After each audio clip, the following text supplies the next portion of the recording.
সাল্লাল্লাহু আলাইহি ওয়া সাল্লাম ইন্না আউওয়ালা মা নাবদা বিহি ফি ইয়াউমিনা হাযা আন নুসাল্লিয়া সুম্মা নারমিয়া ফানাহরা মান ফাআলাহু ফাকাদ আসাবা সুন্নাতানা ওয়া মান যাবাহা ক্বাবলা ফাইন্নামা হুয়া লাহমুন قدمه لأهله ليس من النسك في شيء فقام أبو بردة وقد ذبح فقال إن عندي جزعة قال اذبح ولن تجزي عن أحد بعدك متفق عليه البخاري ومسلم الشريف وقال النبي صلى الله عليه وسلم رسول الله صلى الله عليه وسلم ইরশাদ করেছেন ইন্না আউওয়ালা মা নাবদাউ বিহি ফি ইয়াউমিনা আমাদের কুরবানির ওই দিনে আমরা প্রথমে কি করব আউওয়ালা ইন্না আউওয়ালা মা নাবদাউ বিহি প্রথমে ঈদের নামাজ পড়া দ্বারা শুরু করব। এখানে প্রশ্ন আসছে যে কেন এই হাদিস থেকে কুরবানি নামাজের আগে কোরবানি দেবে অনেক ব্যক্তি এটা হবে না, আগে নামাজ তারপরে কোরবানি, নামাজের আগে কোরবানি হবে না। হাজিরিন অতঃপর হাযা আন মুসাল্লিয়া সুম্মা নারমিয়া ফানাহরা অতঃপর বাড়ি দিকে গিয়ে কোরবানি করব, নামাজ পড়ে কোরবানি করব।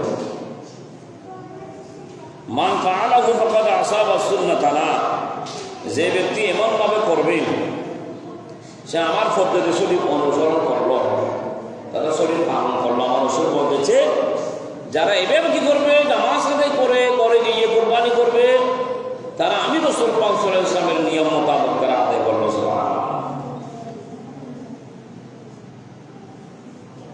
যাবাহা ক্বাবলা ফাইন্নামা হুয়া লাহমুন কদ্দামাহু লিআহলি লাইসা মিনান রাসূল আর যে ব্যক্তি ঈদের নামাজের পূর্বে যাবাহা ক্বাবলা মানে আগে যাবাহা মানে জব করে ঈদের নামাজের পূর্বে জব করে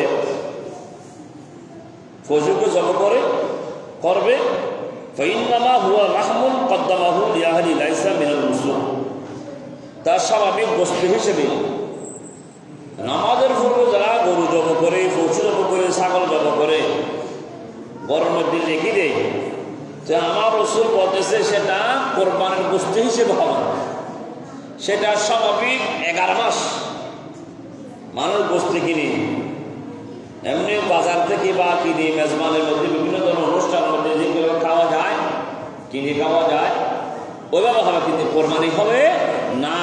কেন? নামাজ অনাদায়ী না, আদায় না করার কারণে আমার রসুল বলতেছে গোশত হিসেবে গণ্য হবে, যা পরিবারের জন্য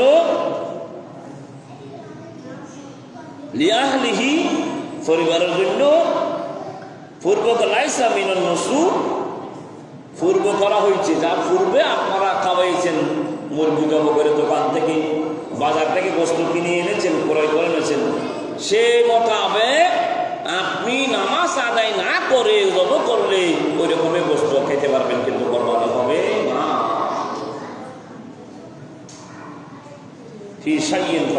আবু বরদা অতঃপর আবু বরদা দাঁড়ালেন আমার রাসূলের সাহাবী, আবু বরদা আমার রাসূলের সাহাবী দাঁড়ালেন ওয়াকাদ যাবাহা তিনি পূর্ব জব করেছেন, এই সাহাবী পূর্বে জব করেছেন।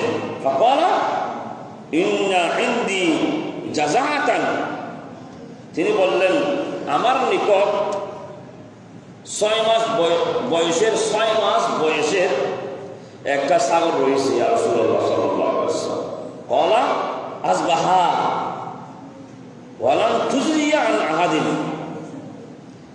রাসূল পাক সাল্লাল্লাহু আলাইহি ওয়াসাল্লাম ক্বালা আসবাহা ওয়া লাম তুজরিয়া আন আহাদিন রাসূল পাক সাল্লাল্লাহু আলাইহি ওয়াসাল্লাম ইরশাদ করলেন একে কোরবানি করো। ওই সাহাবা যখন এই হাদিস আমার রাসূল সাহাবাদের কাছে উল্লেখ করেছে আবু বরদা তখন দাঁড়িয়ে গেলেন ইয়া রাসূলুল্লাহ সাল্লাল্লাহু আলাইহি ওয়াসাল্লাম 6 মাসের একটা বাচ্চা আছে।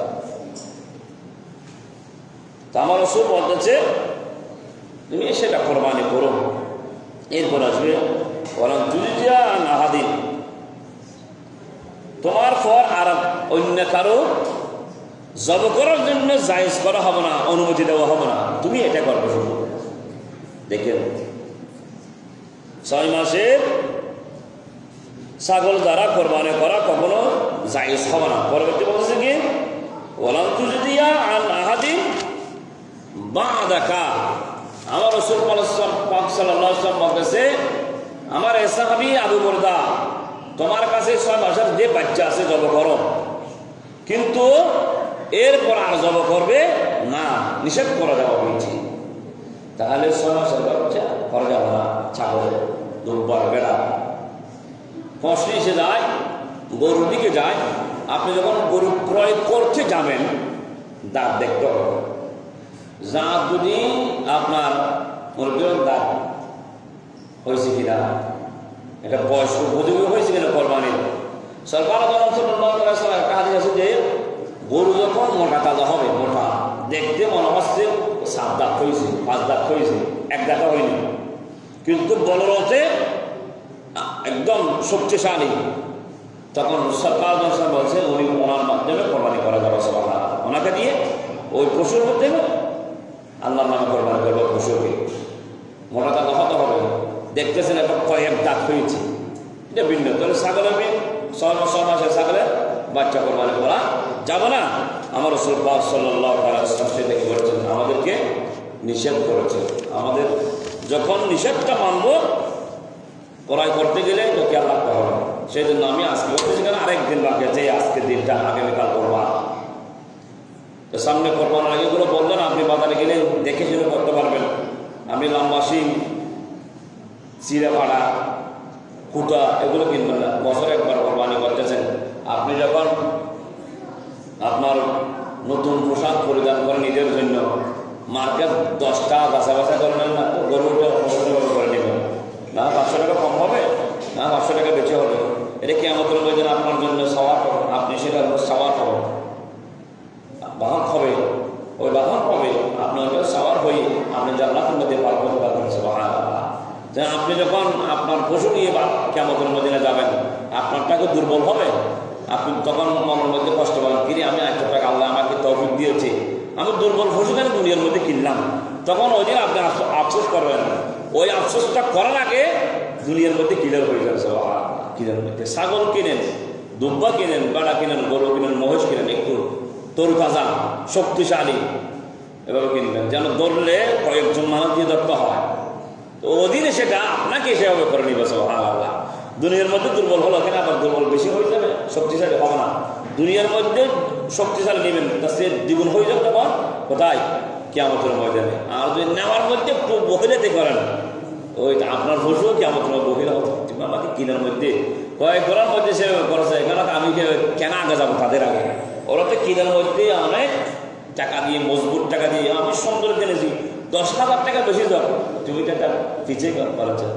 কোরবানি আসলে এমন এমন পয়সাওয়ালা কতগুলো আছে যে আমরা দেখি একদম ছোট একটা গরু 38 থেকে 40 এতটুকু 500 টাকা ব্যয় করে।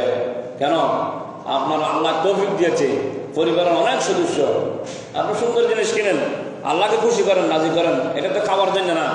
আপনি 11টি মাস খাইতে পারবেন, গোস্ত কিনে কিনে এনে গরু একটা মাস মাসে জব করেন, ছাগল একটা জব করে কান, কিন্তু কোরবানির জন্য জব করার জন্য বলেছে রক্ত প্রবাহিত মাটিতে প্রবেশ করে না, আল্লাহর দরবারে কবুল হয়ে যাবে। কিন্তু ওটা না, ওটাতে আপনি খাবার সব পাবেন যে, কিন্তু এটা কবুল হবে কোথায়, কোরবানি কবুল হবে। সুবহানাল্লাহ। ইসমাইল জবিহুল্লাহ পরিবর্তে যে দুব্বা ইচ্ছে জান্নাত থেকে, তাহলে ছাগল, দুব্বা, বেড়া এগুলো একবার আপনি একটা, আর গরু, মহিষ ও এগুলো 7 বার আপনারা সেটার মাধ্যমে কি করবেন, আদায় করবেন। একটা প্রশ্ন জেগে যায়, আপনার পশু আপনি কোরবানি করবেন, নিজের পশু